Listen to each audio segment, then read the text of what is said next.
চাকরি তো আমাকে দিয়ে হবে না। এটা আমি বুঝে গিয়েছিলাম। এরপর আমার মনে হয়েছে যে উদ্যোক্তা হতে হবে। আর আমি সবসময় ভাবতাম বসে খাওয়ার কিছু নেই। মানে কিছু না কিছু তো করতেই হবে। দিস অ্যাক্টিভ ইজ থাকতে হবে। Normal, this is normal.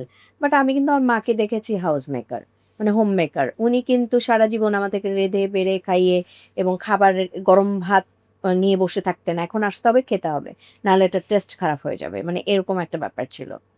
সেরকম একটা মায়ের মেয়ে হয়ে আমার মধ্যে ছিল সবসময়ই অ্যাক্টিভ, মানে আমাকে কাজ করতে হবে। তো যাই হোক, আমি ব্যবসা যখন শুরু করি, ব্যবসাটা সামহাউ ওই যে ফ্রিল্যান্সিং করতে করতে সমস্ত সেলিব্রিটিজরা আমাকে প্রেশার দেওয়া শুরু করলো। বাংলাদেশের টপ সিনেমা আর্টিস্ট থেকে শুরু করে অ্যাঙ্কর যারা ছিল সব আমার বাড়িতে, সকালবেলা আমার বাড়িতে গেলে দেখা যেত আমার বেডরুম ব্লক এরা সবাই সাজছে। তো এখন আমার ওখানে চেয়ার তো একটা ড্রেসিং রুম একটাই চেয়ার। তো একজন সাজছে আরেকজন বসে আছে। মানে এরকম হতো।